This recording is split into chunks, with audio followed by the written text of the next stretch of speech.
Hello students, welcome to CRP academy. CRP একাডেমিতে তোমাদের সকলকে স্বাগত এবং প্রত্যেককে গুড আফটারনুন।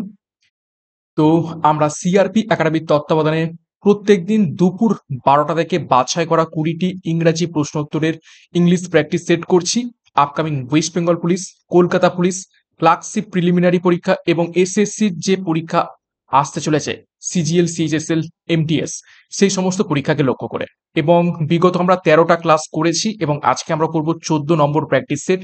আপকামিং সমস্ত পরীক্ষার জন্য এই সমস্ত ইংলিশ প্র্যাকটিস সেটগুলো খুবই খুবই ইম্পর্টেন্ট এবং পরীক্ষাতে যে ধরনের প্রশ্ন এসে থাকে সেই ধরনের প্রশ্ন উত্তরই আমরা প্র্যাকটিস করছি, সেই ধরনের গ্রামাটিক্যাল রুলস আমরা শেখার চেষ্টা করছি প্রত্যেকটা প্র্যাকটিস সেটে।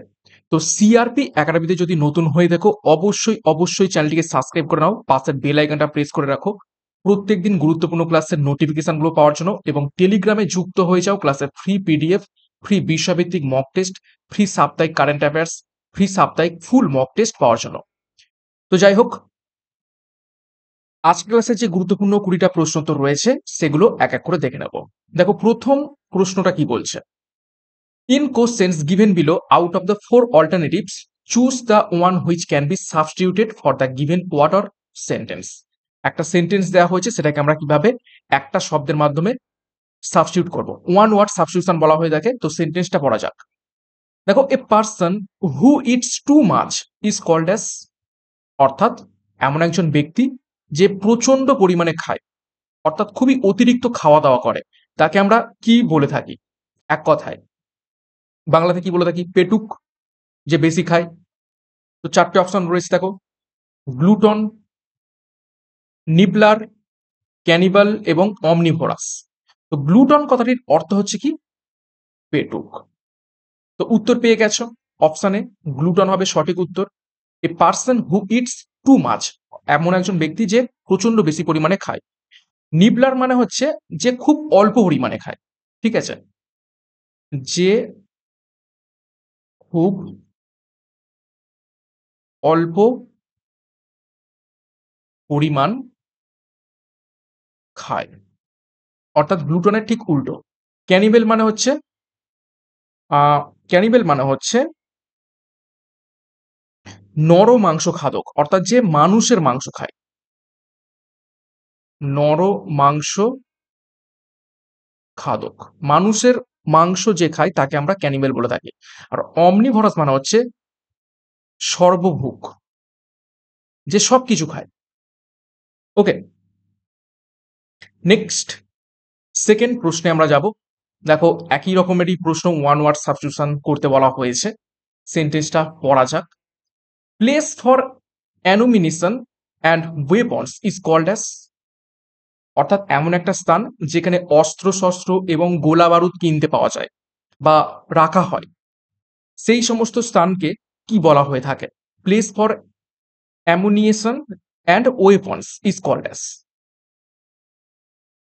চারটে অপশন রয়েছে দেখো। অ্যাসাইলাম, অ্যাসাইলাম মানে জানো পাগলা গারদ, পাগলা গারদ। আর্সেনাল, এই আর্সেনাল মানে হচ্ছে অস্ত্রাগার। উত্তর পেয়ে গেছো, সঠিক উত্তর অপশন বি, আর্সেনাল। আর্চিস মানে হচ্ছে আহ সরকারি নথি রাখার জায়গা। আর অ্যাকোয়াস্টিক, অ্যাকোয়াস্টিক কথাটির অর্থ কি? অ্যাকোয়াস্টিক কথাটির অর্থ হচ্ছে শব্দ, ঠিক আছে, শব্দের বিজ্ঞান বলতে পারো, সায়েন্স অফ সাউন্ড, শব্দের বিজ্ঞান। নেক্সট 3 নম্বর প্রশ্ন করব। দেখো, the given sentence is in direct or indirect speech, change the narration of the speech. Narration change করতে বলা হয়েছে 3 নম্বর প্রশ্নতে। তো সেন্টেন্সটা পড়া যাক। দেখো, please don't go away he said. তো প্লিজ ডোন্ট গো অ্যাওয়ে, এই বাক্যটার মাধ্যমে কি বোঝাচ্ছে? একটা কি করছে? অনুরোধ করছে। এটা এরকম সেন্টেন্সকে আমরা কি বলে থাকি যেখানে অনুরোধ করা বোঝায়? Please don't go away. তো এইটাকে আমরা কিভাবে করব? এটাকে আমরা এইভাবে করব, দেখো হি সেড তো নর্মাল রয়েছে, হি সেড, তো এখানে সেড এর জায়গায় আমরা কি করবো, সে অনুরোধ করছে না, please don't go away, please চলে যেও না। তো এইখানে আমরা করবো বেগড। বেগড মানে হচ্ছে যেন ভিক্ষা চাইছে বা অনুরোধ করছে, বেগড। ঠিক আছে, এবার এই ক্ষেত্রে এই যে আমরা নর্মালি ন্যারেশন চেঞ্জ করার ক্ষেত্রে ইনভার্টেড কমা তোলার সময় কি করে থাকি, দ্যাট বসিয়ে থাকি লিঙ্কার হিসাবে। কিন্তু এই যে প্লিজ ডোন্ট গো অ্যাওয়ে এরকম অনুরোধ সূচক বাক্যের ক্ষেত্রে আমরা কোনো রকম দ্যাট ফ্যাট কিছু বসাবো না। ঠিক আছে, তো কি করব, দেখো হি বেগড, তাহলে কাকে করছে, আমাকে করছে, তাহলে হি বেগড মি, এই যে ডোন্টটাকে আমরা কি করে দেবো, নট টু গো অ্যাওয়ে। ওকে, দ্যাটের জায়গায় আমরা জাস্ট ভিতরের যে সেন্টেন্সটা রয়েছে সেটাকে আমরা প্লিজ ডোন্ট অ্যাওয়েটাকে অ্যাফার্মেটিভ এবং অ্যাসার্টিভে আমরা কনভার্ট করে দেবো, ব্যাস হয়ে যাবে। তো হয়ে গেল option D, he begged me not to go away. আশা করি বুঝতে পেরেছো। নেক্সট 4 নম্বর প্রশ্ন, আরো একটা ন্যারেশন চেঞ্জ করতে বলা হয়েছে, তো দেখা যাক। দেখো সেন্টেন্সটা, স্বপ্না সেড, স্বপ্না বলল, আই বট এ ল্যাপটপ ইস্টারডে, আমি একটা ল্যাপটপ গতকাল কিনেছি। আগে দেখবে, দেখো বাইরে কি টেন্স রয়েছে, সেড, পাস্ট টেন্স, আর ভিতরেও বট কি রয়েছে, পাস্ট টেন্স। যখন বাইরেও পাস্ট টেন্স এবং ভিতরেও পাস্ট টেন্স থাকবে, তখন মনে রাখবে যখন ন্যারেশন চেঞ্জ করতে যাব তখন এই ভিতরেরটাকে আমরা কিসে কনভার্ট করতে হবে, পাস্ট পারফেক্টে আমাদের কি করতে হবে, কনভার্ট করতে হবে। যখন বাইরেও পাস্ট টেন্স থাকবে এবং ভিতরেও পাস্ট টেন্স থাকবে, এবং মনে রাখবে এই ইয়েস্টারডে, ইয়েস্টারডেটা কি হয়ে যাবে, দ্য প্রিভিয়াস ডে। তো করা যাক, দেখো তাহলে কি হবে,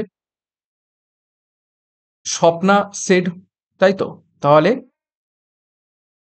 স্বপ্না সেড ইনভার্টেড কমা তুললে কি হবে, দ্যাট, এই আইটা স্বপ্না না, স্বপ্নাই তো কিনেছে, তাহলে সি। এবার আমি বললাম কি পাস্ট পারফেক্টে নিয়ে যেতে হবে, যেহেতু ভিতরেও পাস্ট টেন্স রয়েছে, তাহলে কি করবো, হ্যাড নিয়ে আসবো, সি হ্যাড ভার্বের ভি3 বট এ ল্যাপটপ। ঠিক আছে, তাহলে এবার ইয়েস্টারডেকে আমরা কি করবো, দ্য প্রিভিয়াস ডে। তাহলে কোন অপশনে এটা পাওয়া গেল, 4 নম্বর প্রশ্নের উত্তরটা, Swapna said that she had bought a laptop the previous day. তো সঠিক উত্তর হবে অপশন ডি। তো আশা করি বুঝতে পেরেছো 4 নম্বর প্রশ্নের উত্তর। নেক্সট 5 নম্বর প্রশ্ন দেখো, দেখো choose the appropriate meaning of the idiom or phrase. একটা ইডিয়াম বা ফ্রেজ দেওয়া হয়েছে, সেটার অ্যাকচুয়াল অর্থ কি হবে খুঁজে বের করতে হবে। দেখো কি বলা হচ্ছে, to weather the storm, to weather the storm, to weather the storm এই ইডিয়ামটা আমরা কখন বলি, মানে ব্যবহার করে থাকি, 4টা অপশন দেখো, সার্ভাইভ এ ডিফিকাল্ট সিচুয়েশন, যখন একটা খুব কঠিন পরিস্থিতিতে আমরা সার্ভাইভ করি, ক্রিয়েট ডিফিকাল্টি ফর আদার্স, অন্যের জন্য ডিফিকাল্টি তৈরি করে ফেলি, ভিকটিম অফ ক্রাইসিস, কোন একটা ক্রাইসিসে আমরা ভিকটিম হয়ে পড়ি, নাকি অপশনটি আনসাকসেসফুল অ্যাটেম্প্ট, কোন একটা কাজ করতে গিয়ে আমরা আনসাকসেসফুল হলাম সেই ক্ষেত্রে। এখানে সঠিক উত্তর হয়ে যাবে option A, survive A difficult situation. যখন আমরা একটা কঠিন পরিস্থিতিতে সার্ভাইভ করি, সেটাকে আমরা বলতে বোঝাই কি, টু ওয়েদার দ্য স্টর্ম, অর্থাৎ এমন একটা আবহাওয়া, অর্থাৎ ঝড়ের আবহাওয়া তৈরি হয়েছে। ঝড়ের আবহাওয়া কেমন হয়ে থাকে, যেখানে একটা কঠিন পরিস্থিতি, যেখানে আমাদের নিজেদের সার্ভাইভ করতে হয়, তো সেরকম একটা সিচুয়েশনে আমরা পড়েছি সার্ভাইভ করার জন্য। ওকে, নেক্সট 6 নম্বর প্রশ্ন, একই রকমের প্রশ্ন দেখো, আরো একটা ইডিয়াম এবং ফ্রেজ করতে বলা হয়েছে। তো দেখো সেন্টেন্সটা, gate into hot water, gate into hot water মানে কি, গরম জলে পড়ে যাওয়া। এবার তুমি বলো বা তোমরাই বলো যে গরম জলে যদি কেউ পড়ে যায় তাহলে তার কি অবস্থা হবে। তার মানে অর্থটা বোঝার চেষ্টা করো এর মাধ্যমে, 4টে অপশন দেখো, to enter water heated by the sun, সূর্যের আলোয় গরম জল হয়ে গেছে তার মধ্যে তুমি প্রবেশ করছো সেটা, নাকি টু হ্যাভ হট ওয়াটার, গরম জল তুমি নিচ্ছ সেইটা, নাকি টু বি কনফিউজ হয়ে যাওয়া, নাকি টু গেট ইনটু ট্রাভেল, কোন একটা সমস্যাতে পড়ে যাওয়া। গরম জলে যদি কেউ পড়ে যায় যেমন সমস্যায় পড়ে, তার মানে কি সেটারই অর্থ এখানে বোঝাচ্ছে। টু গেট ইনটু ট্রাভেল, কোন একটা সমস্যায় যেমন পড়লে, মানে পড়লে যে পরিস্থিতি তৈরি হয়ে থাকে, সেরকম গরম জলে যে পড়ে সেরকম সেই একই পরিস্থিতিতেই পড়ে থাকে। তো এইটাকে বোঝাতে আমরা গেট ইনটু হট ওয়াটার এই ইডিয়ামটা ব্যবহার করে থাকি। নেক্সট 7 নম্বর প্রশ্ন। Select the correctly spelled word from the given options. সঠিক বানান তোমাদের খুঁজে বের করতে হবে 4টে অপশনের মধ্য থেকে, এবং খুবই গায়ে গায়ে বানানগুলো দেওয়া রয়েছে। শব্দটা হচ্ছে কি, দেখো, অ্যাকুইসেন্স।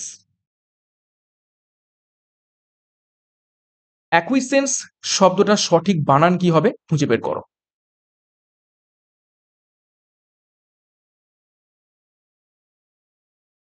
তো সঠিক যে স্পেলিংটা করে দেওয়া রয়েছে অ্যাকচুয়ালি অপশন এ তে। উচ্চারণটা কিভাবে, দেখো, এক, ঠিক আছে, তারপর হবে কুইস, তারপর হবে সেন্স। এটা হবে অ্যাকচুয়াল উচ্চারণ, অ্যাকুইসেন্স, যার অর্থ কি, স্বীকারোক্তি।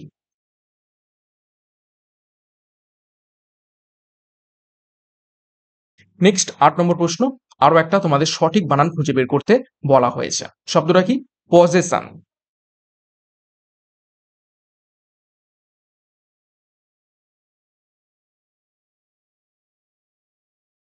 পজেশন শব্দটার সঠিক বানান কি? তো 4টে অপশন একদমই খুব গায়ে গায়ে দেওয়া রয়েছে, তো সঠিক উত্তর হবে অপশন বি।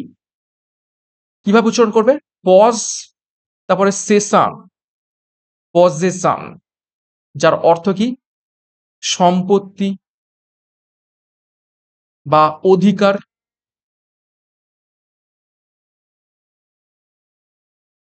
ওকে, নেক্সট 9 নম্বর প্রশ্ন। দেখো, read each sentence to find out whether there is any grammatical error in ইট।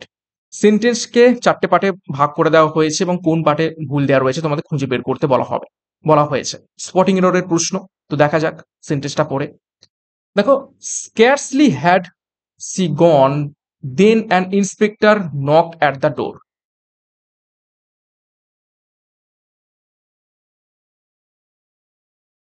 ভালো করে আবার পড়ো। Scarcely had she gone then an inspector knock at the door. অর্থাৎ তার যেতে না যেতেই একজন ইন্সপেক্টর দরজা কি করলো, নক করলো। তো এখানে কোন পার্টে ভুল দেওয়া রয়েছে, দেখো, যখনই দেখবে স্ক্যারসলি, ঠিক আছে, স্ক্যারসলির সাথে কখনোই এই দেন শব্দটা যায় না, হয় কি, হোয়েন, হোয়েন শব্দটা যায়। তার মানে এই দেনের জায়গায় কি হওয়া উচিত ছিল, হোয়েন হওয়া উচিত ছিল। তো সঠিক উত্তর হয়ে যাবে সি, পার্ট 3 তে ভুলটা দেয়া রয়েছে। এটা একটা গুরুত্বপূর্ণ নিয়ম, স্টার মার্ক করবে। নেক্সট 10 নম্বর প্রশ্ন। Read each sentence to find out whether there is any grammatical error in it. Spotting error এর আর একটা প্রশ্ন, ঠিক আছে। আচ্ছা, নো এরর এখানে অপশন 5 নম্বর নেই, তো এটা বাদ দিয়ে দাও। তো শুধু 4 পর্যন্তই। তো দেখো, no sooner did the nurse entered the house then the patient died. একদম সিলি একটা মিস্টেক রয়েছে, ভালো করে দেখলেই তোমরা মানে করতে পারবে।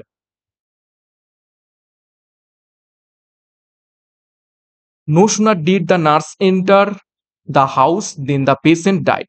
সঠিক উত্তর কি হবে, নো সোনার এর সাথে দেন নয়, যায় কি, দেন, ঠিক আছে। নো সুনারের সাথে দেন যায়, THAN, নট THEN। দেনটা নয়, যাই দেন। তাহলে সঠিক উত্তর হবে এখানে অপশন 4। 4 নম্বর পার্টে ভুলটা দেয়া রয়েছে। নেক্সট 11 নম্বর প্রশ্ন।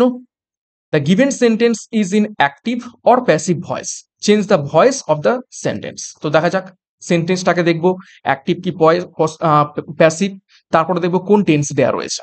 তো দেখো, সি বট এ পার্ল নেকলেস। সে একটা পার্লের বা মুক্তোর নেকলেস কিনেছে। তো দেখো, বট তার মানে কি দেওয়া রয়েছে, একদম সিম্পল পাস্ট টেন্স। ওকে, তো সিম্পল পাস্ট টেন্সের ক্ষেত্রে নিয়ম কি, নিয়ম হবে subject plus was wire plus ভার্বের V3 plus by plus object. এবং এখানে হচ্ছে কি সাবজেক্ট এটি, এবং এ পার্ল নেকলেস এটা হচ্ছে অবজেক্ট, এবং ভয়েস চেঞ্জের ক্ষেত্রে কি হয়, অবজেক্ট হয়ে যায় সাবজেক্ট আর সাবজেক্ট হয়ে যায় অবজেক্ট। তার মানে কি এ পার্ল নেকলেস এটা হয়ে গেল সাবজেক্ট, তো এ পার্ল নেকলেস এটা হবে সিঙ্গুলার, তাহলে ওয়াস ভার্বের V3 বট বাই কি সির জায়গায় কি হবে হার। তো কোন অপশানে এটা রয়েছে? 11 নম্বর প্রশ্নের সঠিক উত্তর কি হবে? তো সঠিক উত্তর হয়ে যাবে দেখো অপশানে, a pearl necklace was bought by her. আশা করি বুঝতে পেরেছো। আচ্ছা, নেক্সট 12 নম্বর প্রশ্ন। আরো একটা ভয়েস চেঞ্জ করতে বলা হয়েছে। দেখো সেন্টেন্সটা পড়া যাক। দেখো, may you be blessed with happiness.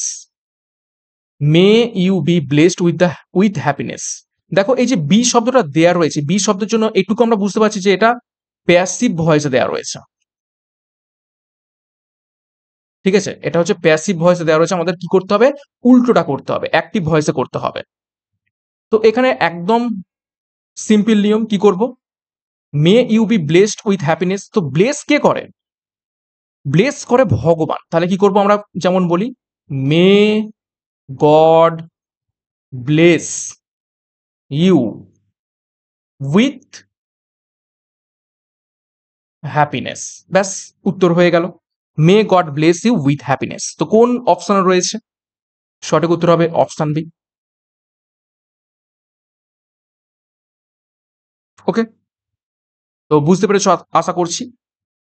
Next 13 নম্বর প্রশ্ন। দেখো, choose the correct word which is the most opposite in meaning to the given word.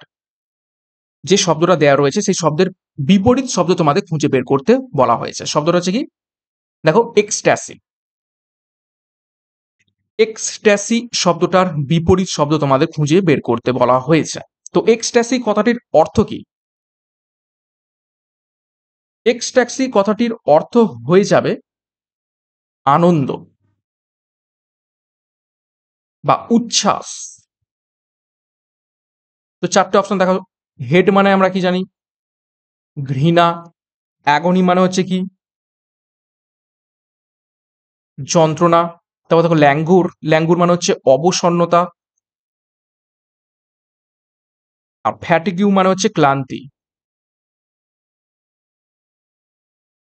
তো আনন্দ উচ্ছ্বাসের উল্টো কি হবে, যন্ত্রণা। তো সঠিক উত্তর হবে অপশন বি, অ্যাগনি, যন্ত্রণা বা কষ্ট। ওকে, নেক্সট 14 নম্বর প্রশ্ন। আরো একটা মোস্ট অপোজিট ইন মিনিং শব্দ তোমাদের খুঁজে বের করতে বলা হয়েছে গিভেন ওয়ার্ডের। শব্দটা হচ্ছে ফ্লন্ট। ফ্লন্ট কথাটির বা শব্দটির বিপরীত শব্দ খুঁজে বের করতে বলা হয়েছে। তো ফ্রন্টের আগে আমাদের বাংলা অর্থ জানতে হবে। ফ্রন্ট মানে হচ্ছে লোক দেখানো বা জাহির করা, যেটা প্রচন্ড পরিমাণে লোকে করে থাকে, শো অফ। তো চারটে অপশন রয়েছে। রিগার্ড, রিগার্ড মানে হচ্ছে কি, সম্মান। সিঙ্ক মানে হচ্ছে ডুবে যাওয়া। হাইড মানে হচ্ছে লুকানো।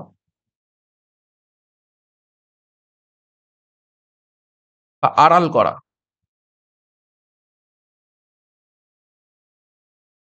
আর প্রপোজ, প্রপোজ মানে হচ্ছে কি, তোমরা সকলেই জানো প্রপোজ মানে কি, প্রস্তাব দেওয়া। তো সঠিক উত্তর কি হবে, লোক দেখানো, জাহির করার উল্টো হয়ে যাবে কি, আড়াল করা, হাইড করা। অপশন সি সঠিক উত্তর হবে।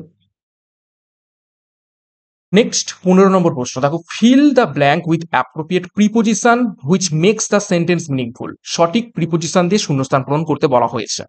একদম ইজি রয়েছে। দেখো, father divided his property dash four sons.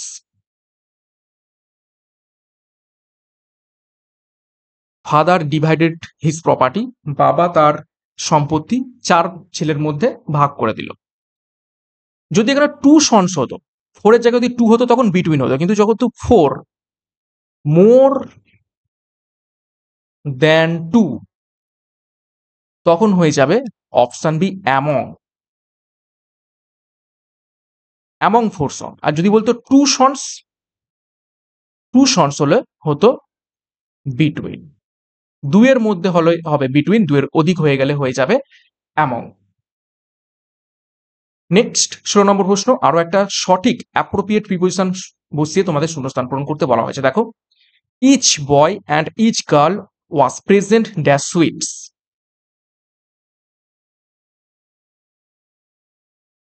প্রত্যেকটা ছেলে প্রত্যেকটা মেয়ে প্রেজেন্ট ছিল কিসের সাথে? মিষ্টির সাথে। তাহলে সাথে বোঝাতে আমরা কি বোঝাই? Option B with sweets. Sweets এর সাথে প্রেজেন্ট ছিল, একদম ইজি ছিল। নেক্সট 17 নম্বর প্রশ্ন দেখো, rearrange the following parts 1, 2, 3 and 4 in proper sequence to obtain A correct sentence. অর্থাৎ এই চারটে পার্টকে, একটা সেন্টেন্সের চারটে পার্টকে সঠিকভাবে সাজিয়ে তোমাদের একটা পূর্ণ সেন্টেন্স তৈরি করতে হবে, মিনিংফুল। তো সেন্টেন্সগুলো দেখা যাক। এতে রয়েছে দেখো, held on all India basis. দুইতে রয়েছে অ্যাপিয়ার দ্য এসএসসি এক্সামিনেশন। তিনে রয়েছে every year many students from. চারে রয়েছে অল ওভার দ্য কান্ট্রি। তাহলে কিভাবে সাজাবো একটু চেষ্টা করো নিজেরাই, কোনটাকে আগে পরে দিয়ে একটা মিনিংফুল সেন্টেন্স তৈরি করার চেষ্টা করো। ইজি রয়েছে, একদম ইজি রয়েছে। তো দেখো, আমি যদি তিনটাকে এক করি, অর্থাৎ every year many students from, every year many students from all over the country. অর্থাৎ গোটা দেশের মধ্য থেকে প্রত্যেক বছর প্রচুর স্টুডেন্টস, ঠিক আছে, কান্ট্রি কি করে দেখো, এইটা হবে 3, অ্যাপিয়ার দ্য এসএসসি এক্সাম। অর্থাৎ এসএসসি এক্সামে কি করে বসে, অ্যাপিয়ার দ্য এসএসসি এক্সামিনেশন বসে held on all India basis, যেটা হেল্ড করা হয়ে থাকে বা আয়োজিত করা হয়ে থাকে, হেল্ড অন গোটা ভারতব্যাপী, যেটা কি করা হয়ে থাকে, আয়োজন করা হয়ে থাকে। তাহলে কিভাবে সাজানো হলো, 3 প্রথমে, 4 তারপরে, 2 তারপরে, তারপরে 1, 3 4 2 1। তাহলে সঠিক উত্তর হবে অপশন বি, 3 4 2 1। আশা করি বুঝতে পেরেছো। নেক্সট 18 নম্বর প্রশ্ন দেখো, choose the correct word which is the most similar in meaning to the given word. Similar শব্দ তোমাদের খুঁজে বের করতে বলা হয়েছে। তো শব্দটা দেখো, শব্দটা হচ্ছে অ্যাস্থেটিক। তো অ্যাস্থেটিক শব্দের সমার্থক শব্দ খুঁজে বের করো। অ্যাস্থেটিক কথাটির মানে হচ্ছে সুন্দর, মনোরম, ঠিক আছে, নান্দনিক, নান্দনিক। তো 4টে অপশন রয়েছে দেখো। মিডিওকর, মিডিওকর মানে হচ্ছে কি, মাঝারি। তারপর দেখো প্রিভেলেন্ট, প্রিভেলেন্ট মানে হচ্ছে প্রচলিত। আগলি মানে হচ্ছে কুৎসিত।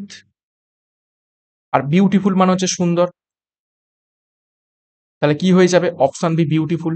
অ্যাস্থেটিক, এখন অ্যাস্থেটিক কথাটা প্রচন্ড পরিমাণে ইউজ হচ্ছে, চারিদিকে অ্যাস্থেটিক ব্যাপার স্যাপার। 19 নম্বর প্রশ্ন দেখো, আরো একটা মোস্ট সিমিলার অর্থাৎ সমার্থক শব্দ খুঁজে বের করতে বলা হয়েছে। শব্দটার কি, এমব্যাসিল। এমব্যাসিল শব্দটার সমার্থক শব্দ খুঁজে বের করো। এমব্যাসিল কথাটির অর্থ হচ্ছে মূর্খ, বোকা ব্যক্তি, বোকা বা স্মার্ট নয়, আনস্মার্ট। তো 4টে অপশন রয়েছে। সেন, সেন মানে হচ্ছে কি, সুস্থ। তারপর দেখো অ্যাস্টিউট, অ্যাস্টিউট কথাটির মানে হচ্ছে চতুর, চালাক। পুলিশ, পুলিশ মানে হচ্ছে কি, মূর্খ। আর এইড মানে হচ্ছে সাহায্য। উত্তর হয়ে যাবে অপশন সি, ফুলিশ। তো বুঝতে পেরেছো আশা করছি। নেক্সট 20 নম্বর প্রশ্ন এবং আজকের ক্লাসের শেষ প্রশ্ন, fill in the blank with appropriate word which makes the sentence meaningful. তো দেখা যাক। দেখো, people have dash buying mask. আচ্ছা, অপশনগুলো পড়েনি। এ, বি, সি এবং D. People have dash buying mask. টেন্সের নিয়ম ফলো করো। দেখো হ্যাভ রয়েছে, তার মানে কি পারফেক্ট টেন্স। ওকে, এবং পারফেক্ট টেন্সের ক্ষেত্রে আমরা কি করে থাকি, ভার্বের ভি থ্রি বসিয়ে থাকি। তাহলে এখানে কোনটা রয়েছে, ইডি যুক্ত। স্টার্টেড পাস্ট ফর্মটাই বসাবো আমরা, তাহলে স্টার্টেড পাস্ট ফর্ম, ঠিক আছে, ভি থ্রি ফর্ম। তো ইজি একদম। People have started buying mask, অর্থাৎ পিপিল বা লোকজন মাস্ক কিনতে শুরু করে দিয়েছে। তো এই ছিল আজকের ক্লাসে গুরুত্বপূর্ণ 20টা প্রশ্ন। তো 20-র মধ্যে কার কত স্কোর হয়েছে কমেন্ট বক্সে কমেন্ট করবে, এবং প্রত্যেক দিন দুপুর 12টা থেকে ক্লাসগুলো ফলো করে দেখো। যে যে টপিক থেকে প্রশ্নগুলো করাচ্ছি, যে রকম প্রশ্নগুলো করাচ্ছি, আশা করছি এই ধরনের প্রশ্ন পরীক্ষায় আসবে, এবং বিগত বছরে যে ধরনের প্রশ্ন এসেছে সেই সেই টপিক থেকে আমি করানোর চেষ্টা করছি, এবং সেই গ্রামাটিক্যাল রুলস ফলো করেই করানোর চেষ্টা করছি, যাতে করে তোমরা পরীক্ষাতে কমন পাও। ইংলিশে একদম যে হুবহু তোমরা কমন পেয়ে যাবে সেরকমটা নয়, কিন্তু চান্স আছে কমন পাওয়ার, সেরকম ভাবেই প্রশ্ন নিয়ে আসার চেষ্টা করছি। কিন্তু যা নিয়ম শেখাচ্ছি এই টপিকের উপর থেকেই প্রশ্ন আসবে। ওকে, তো যাই হোক, ক্লাসটা শেষ করবো তার আগে গুরুত্বপূর্ণ ঘোষণা আরো একবার। 90 দিনের চ্যালেঞ্জ কোর্স পুলিশ পরীক্ষার জন্য এবং ক্লার্কশিপ পরীক্ষার জন্য আমাদের নতুন প্র্যাকটিস ব্যাচ লঞ্চ করা হয়েছে, যেখানে 2800 এমসিকিউ 70টি প্র্যাকটিস সেট পেয়ে যাবে। তো যোগাযোগ করো 9647553612 নাম্বারে, এবং যার যেটি প্রয়োজন রয়েছে সেই অনুযায়ী আমাদের ব্যাচ কোর্সে যুক্ত হয়ে যাও। তো সিআরপি একাডেমিতে নতুন হয়ে থাকলে চ্যানেলকে সাবস্ক্রাইব করে পাশের বেল আইকনটা প্রেস করে রাখো, এবং টেলিগ্রামে যুক্ত হয়ে যাও ক্লাসের পিডিএফ, মক টেস্ট এবং অন্যান্য গুরুত্বপূর্ণ আপডেটস পাওয়ার জন্য। তো আজকের মতো ক্লাসটা এখানে শেষ করলাম। প্রত্যেকে all the best. Thank you, by.